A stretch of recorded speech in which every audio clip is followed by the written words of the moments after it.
ये क्लिप तो आप सभी ने देखी ही होगी, किस तरह चाइना में मुस्लिम की मस्जिदों को तोड़ा जा रहा है, उन पर प्रतिबंध लगाए जा रहे हैं। लेकिन अब चाइना के बाद एक यूरोपियन देश ने भी गेट लॉस्ट मुस्लिम्स की मुहिम शुरू कर दी है। हम बात कर रहे हैं साउथ यूरोप में बसे इटली देश की, जहां कुल आबादी 22,46,000 से भी ज्यादा हिस्सा मुस्लिम माइग्रेंट्स का है। लेकिन सवाल यह है कि इटली मुसलमानों पर इतनी सख्ती क्यों बरत रहा है? ऐसा क्या किया है मुसलमानों ने? क्या सच में बढ़ती मुस्लिम पॉपुलेशन दुनिया के लिए खतरा है? क्या इटली की महिलाएं, बच्चियां मुस्लिम्स की वजह से असुरक्षित हैं? इटली को वो कौन सा शहर है जहां मुस्लिम घुट घुट कर जी रहे हैं और क्यों? जानने के लिए वीडियो आखिर तक जरूर देखें। वीडियो में आगे बढ़ें उससे पहले अगर आप एक सच्चे हिंदू हैं तो सब्सक्राइब करें फैक्ट मंत्रा चैनल को और बेल नोटिफिकेशन को ऑल पर लगाएं ताकि कोई भी वीडियो मिस ना हो। दोस्तों, वैसे तो इस्लाम दुनिया का दूसरा सबसे बड़ा धर्म है, जिसे मानने वालों की संख्या 2.36 बिलियन से भी ज्यादा हो चुकी है।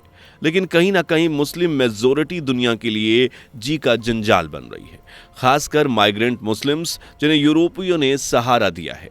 और आज वही मुस्लिम्स ने मूल निवासियों को आंखें दिखाना शुरू कर दिया है। लैंड जिहाद, लव जिहाद के नाम पर मूल निवासियों को डराने धमकाने के साथ साथ उनकी बहन बेटियों के साथ भी कुकर्म करने से ये लोग पीछे नहीं हटते। कुछ ऐसा इटली में भी हो रहा है। इस साल फरवरी की बात है जब इटली में एक 13 साल की मासूम बच्ची के साथ इजिप्शियन माइग्रेंट्स ने हैवानियत की सभी हदें पार कर दी। उस मासूम के साथ हुई इस बर्बरता पर पूरे इटली का खून खौल उठा। लेकिन सबसे बड़ा झटका तब चला जब पता चला कि इनमें से ज्यादातर माइग्रेंट्स मुस्लिम थे और ये कोई पहला या आखिरी केस नहीं था, बल्कि मुस्लिम्स माइग्रेंट्स इटली की कई महिलाओं, बच्चियों को अपना शिकार बना चुके हैं। इन सब के अलावा मानव तस्करी, चोरी, डकैती, लूटपाट जैसी घटनाओं में भी इटली के मुसलमानों का बड़ा हाथ है। माइग्रेंट्स मुस्लिम की वजह से इटली में महिलाएं और बच्चियां इतनी असुरक्षित हैं कि लोग उन्हें अपने घरों में अकेला छोड़ने से भी डरते हैं। चलते फिरते कब कौन सी वारदात कर दी जाए कुछ कह नहीं सकते। यही कारण है कि इटली की सरकार अब गेट लॉस्ट मुस्लिम्स की मुहिम पर काम कर रही है। हालांकि ये मुहिम सीधे तौर पर नहीं चल रही है, बल्कि ये सब नियम और कानूनों के जरिए हो रहा है। और इन कानूनों को धड़ाधड़ पास कर रही है इटली की प्राइम मिनिस्टर जॉर्जिया मेलोनी। दरअसल Giorgia Meloni brothers of Italy party से ताल्लुक रखती हैं। अक्टूबर 2022 में जॉर्जिया मेलोनी ने इटली के लोगों से वादा किया था कि वो धर्म परिवर्तन और मुस्लिम शरणार्थियों को रोकने के लिए कानून बनाएंगी और पीएम बनते उन्होंने अपने वादे को पूरा करने की कोशिश शुरू कर दी है। बीते साल यानी 2023 में ही जॉर्जिया मेलोनी की सरकार ने एक मसौदा कानून पास किया। इस बिल में देश के गैराजों, इंडस्ट्रियल जगहों, गोदामों और मस्जिदों के बाहर नमाज पढ़ने पर रोक लगाने का प्रावधान है। इतना ही नहीं, इटली के सड़कों पर नमाज अदा करने पर भी पूरी तरह से प्रतिबंध लगा दिया गया है। मेलोनी गवर्नमेंट ने शहरी नियोजन कानून, अर्बन प्लानिंग लॉ के बदलाव करते हुए किसी भी पब्लिक प्लेस पर नमाज पढ़ना गैर कानूनी घोषित कर दिया है। दरअसल इस सब के पीछे की वजह मुस्लिम्स ही हैं। 1980 के दशक में जहां इटली माइग्रेंट्स फ्री सेफ देश हुआ करता था, वही 2016 तक 5 लाख के लगभग मुस्लिम माइग्रेंट्स हो गए। हालांकि इनमें से ज्यादातर लोगों को धर्म परिवर्तन के जरिए इस्लाम कबूल करवाया गया था। जैसे जैसे मुस्लिम्स की संख्या बढ़ी, उन्होंने अपनी हरकतें भी शुरू कर दी।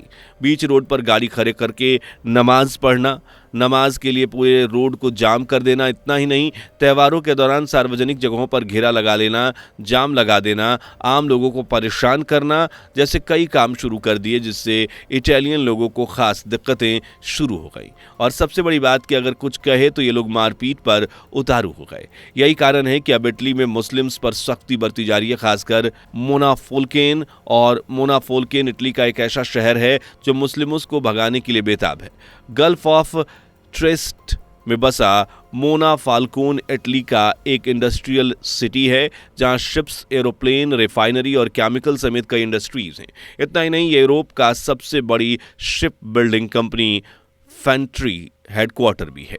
मोनफाल्कोन ने फैसला किया है कि वो मुस्लिम्स से छुटकारा पाने के लिए कड़े कड़े फैसले लेगा और पूरे यूरोप के लिए एक मिसाल पेश करेगा। इसकी शुरुआत मोनफाल्कोन के शहर में क्रिकेट खेलने पर बैन लगाने से है। अब आप सोचेंगे कि क्रिकेट और मुस्लिम्स का भला क्या कनेक्शन है, तो कनेक्शन को समझने से पहले वीडियो को लाइक और शेयर करके चैनल को सब्सक्राइब कर लीजिए।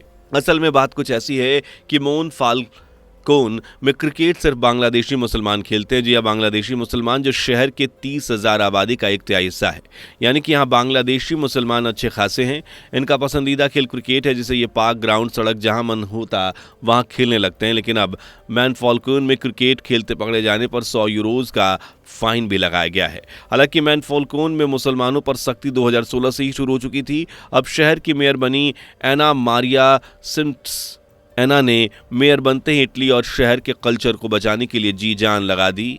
ये तस्वीर मैनफॉल्केन शहर की है, जहां मुस्लिम महिलाएं बुर्कनी यानी बुर्के जैसी ड्रेस में बीच पर घूमती हैं। लेकिन देखा जाए तो ये इटली का कल्चर है ही नहीं। इसलिए एना ने मुस्लिम कम्युनिटी को एक लेटर लिखा और कहा कि समंदर में बुर्कनी पहनना बंद होगा। हालांकि इस लेटर पर वाद विवाद भी उठा, लेकिन देखा जाए तो इसमें कुछ गलत भी नहीं है। उदाहरण के लिए आप सऊदी अरब को ले लीजिए, जहां बीच पर वेस्टर्न ड्रेस यानी बिकनी पहनना पूरी तरह से प्रतिबंधित है। सिर्फ बीच ही नहीं, यहाँ तो लोग सड़कों पर, पब्लिक प्लेस पर भी वेस्टर्न कपड़े नहीं पहन सकते, बल्कि यहाँ मुस्लिम कल्चर को फॉलो करना पड़ता है। और यह हाल ज़्यादातर मुस्लिम देशों का है, जैसे कतर, ईरान, इराक। तो अब जब एक मुस्लिम देश अपने कल्चर के अकॉर्डिंग लोगों को रहने के लिए कह रहा है, तो फिर एक यूरोपियन देश क्यों नहीं? जब एक मुस्लिम देश अपने कल्चर के हिसाब से चल सकता है, तो एक यूरोपीय देश भी पूरा हक है कि वो अपने कल्चर को फॉलो करे। हालांकि इटली गवर्नमेंट का और एना का कहना है कि मैनफॉल्केन और इवन इटली में मुस्लिम इटली के कल्चर को फॉलो करते ही नहीं हैं, बल्कि वो तो अपनी ही रायता फैलाकर बैठे हैं। यहाँ मुस्लिम्स की पूरी कोशिश है कि शरीयत कानून को लागू कर दिया जाए, लेकिन एना और मेलोनी के रहते ये पॉसिबल नहीं है। अब बीते साल 2023 में एना ने मैनफॉल्कोन में इस्लामिक कम्युनिटी सेंटर्स के बाहर ताले लटका दिए। मुस्लिम देशों ने इस्लाम फोबिया कह के खूब हल्ला भी काटा, लेकिन एना ने फैसला नहीं बदला। सब इस्लामिक कम्युनिटी सेंटर्स को बंद कर दिया गया। अगला फैसला नमाज पर सुनाया गया। एना ने सभी पब्लिक प्लेसेस पर नमाज पढ़ना पूरी तरह से इलीगल कर दिया है। इतना ही नहीं, लाउड स्पीकर्स पर आजान भी बंद करवा दी। एना ने कहा कि इटली के कल्चर से मैच नहीं करता, इसलिए मुस्लिम्स को अपने कायदे कानून बंद कर इटली नियम और इटली के कल्चर को फॉलो करना होगा, वरना दरवाज़ा खुला है, बोरिया बिस्तर उठाइए और निकलते बनिए। एना तो खुलकर ये भी कह चुकी हैं कि मुस्लिम हमारे कानून मानते ही नहीं हैं, बल्कि इन्हें तो अपने लिए सिर्फ मस्जिद चाहिए और शरिया कानून चाहिए। लेकिन एना शरीयत और इस्लामिक नियमों पर भी सवाल खड़े कर चुकी हैं। उन्होंने तो मुस्लिमों में चल रही बहुविवाह प्रथा पर भी सवाल खड़े किए, यानी मुस्लिम्स में होने वाली एक से ज्यादा शादियां एना की रडार पर हैं और हो सकता है कि वो जल्दी ही इस पर भी कोई नियम लेकर आएं। हालांकि अरब देश और मुस्लिम्स एना से खफा हैं, उन्हें डराया जा रहा है। कई बार तो एना को जान से मारने की धमकियां भी मिल चुकी हैं, लेकिन एना ना तो कभी रुकी है, ना ही डरी है, बल्कि मुस्लिम्स की इन हरकतों ने एना को और भी मजबूत बनाने का काम किया है। यही कारण है कि एना कट्टरपंथ के खिलाफ खुलकर बोलती हैं और मुस्लिम माइग्रेंट को 2 ऑप्शन देती हैं, या तो इटली के नियम मानो या फिर रास्ता नापो। मुस्लिम माइग्रेंट्स को लेकर जॉर्जिया मेलोनी की सोच भी कुछ ऐसी है। सार्वजनिक जगहों पर नमाज बैन लगाने के बाद अब मेलोनी धर्म परिवर्तन को लेकर कानून बनाने की तैयारी में है। इतना ही नहीं, मेलोनी सरकार ने देश में मस्जिदों पर भी जांच बिठाई है और नई मस्जिद बनाने के लेकर नियम इतने सख्त कर दिए हैं कि चाहकर भी मुस्लिम नई मस्जिद का निर्माण नहीं कर पाएंगे। वहीं मसौदा कानून के अनुसार सार्वजनिक जगहों को मस्जिद में बदलने पर भी रोक लगा दी गई है। साथ ही तमाम मस्जिदों की जांच की जा रही है ताकि ये पता लगाया जा सके कि इन मस्जिदों की फंडिंग कौन करता है।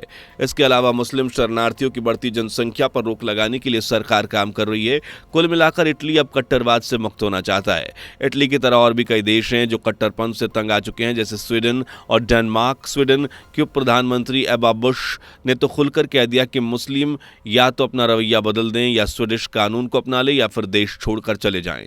वैसे तो दोस्तों, आपको क्या लगता है, क्या इटली या बाकी यूरोपीय देश सही कर रहे हैं, या क्या मुस्लिम कट्टरवाद को ये छोड़ पाएंगे? आने वाला समय भयानक होने वाला है। कमेंट करके अपनी राय जरूर बताइए। वीडियो पसंद आई हो तो लाइक शेयर करके चैनल को सब्सक्राइब कीजिए। मिलते हैं अगली वीडियो में, तब तक के लिए अपना ध्यान रखिए। दोस्तों, आपके स्क्रीन पर 2 और वीडियो दिख रही हैं, जिसे देखने के लिए आप स्क्रीन पर क्लिक करें। दोनों देखिएगा, बहुत अच्छी वीडियो बनी है।